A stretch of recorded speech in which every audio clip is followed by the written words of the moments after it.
Ashamar kabune kabajamtoota fi hordoftoota miidiyaa madda nageenyaa kabajnii fi jaalalli keenya bakka jirtan maratti sinaa ga'u jecha oduu isinitti himaa oduu waliin ani Jersoo Wallooti.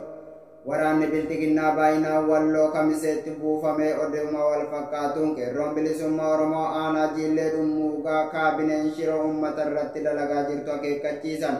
Bal'ina oduu kanaa Umar Sabaa waan qindeesse qaba. Waraanni biltiginnaa baay'inaan Walloo Kamiseetti buufame. Waraanni biltiginnaa baay'inaan Walloo Kamiseetti buufamuun barame.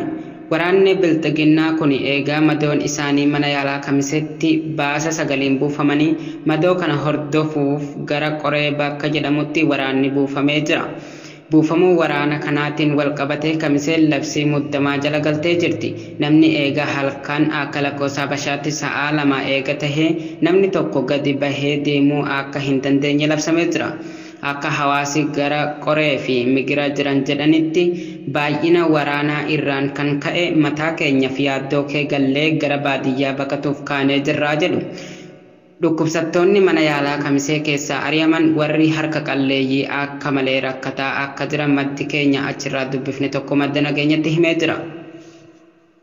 Warri qabeenya qabu mana yaalaa dhuunfaa dhaqanii yaalamaa jiran jedha maddi keenya kuni. Oduma wal fakkaatuun qeerroon bilisummaa Oromoo Jiillee kaabinee shira uummata irratti dalagaa jirtu akeekkachiisani.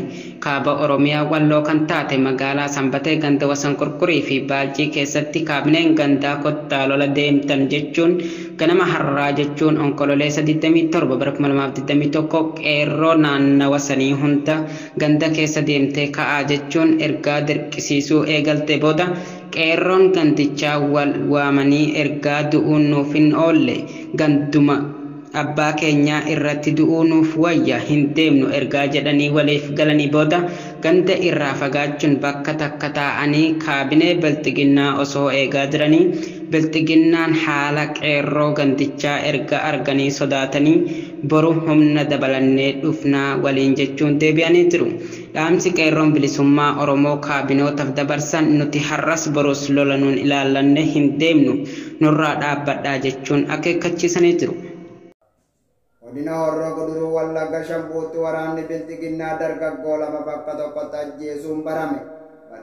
Bal'inni oduu akka itti aanutti isiniif dhiyaata. Godina Horroo Guduruu Wallagga magaalaa Shambuu irraa kiiloomeetira 7 fagaattee kan argamtu bakka gabaa Sanbatee jedhamtutti waraanni biltiginnaa Abiyyiin bobbaafaman guyyaa kaleessa onkololeessa 26 bara 2021 dargaggoota 2 bakka tokkotti rasaasaan ajjeesanii gataniiru. Akka odeessi maddeen sagalee qeerroo irraa nu qaqqabe jedhutti dargaggoota 2 kana humnootni waraanaa bakka gabaa Sanbatee jedhamu maatii biraa qabanii konkolaataan fuudhanii deemuun bakka Horoo Shootee jedhamtutti geessuun akka ajjeesanii gatan nuuf himaniiru. Maqaan dargaggoota ajjeefamanii Gaashiree nama jedhamuu fi Mirreessaa kan jedhaman ta'uu odeeffannee jirra. Egaa kabajamtootaa fi hordoftoota madda nageenyaa haga waan waliin turtaniif galatooma.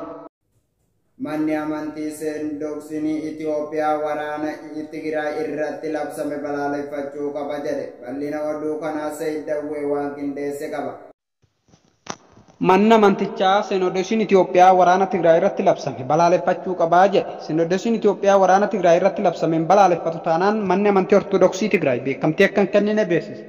Yeroo dhiyoositti humnoota finxaaleyyii Amaaraatiin guutamaa dhufuun kan dubbatamaa jiru Sinodosiin Itoophiyaa torbee darbee yaa'ii olaanaa taasisaa ture. Dhimmicha irratti ibsa kan kenne mana amantaa Ortodoksii Tawaahidoo Itoophiyaatti manni lubama Tigraay Sinodosichi dhumaatii jumlaa Tigraay keessatti raawwatamaa ture. Beekamtii kennee hin balaaleffatu taanaan ajaja Sinodosii dabarsuu akka fudhatuuf hin dirqamne ibse. Baatii caamsaa darbe Paatriyaarkiin mana amantii Ortodoksii Tawaahidoo Itoophiyaa kan ta'an Abuna Maatiyaas sirna biltsiginnaa akka hin dubbanne na dhorkee jira jechuun qeeqa jabaa sirna biltsiginnaa irratti dhiyeessuun isaanii kan yaadatamudha. Egaa kabajamtoota keenya oduu har'aaf qabannee isinii dhiyaanne kaagammaa daawwattanii dhagaa waliin turtaniif galatooma qophii madda nageenyaaf waliin turtii gaarii.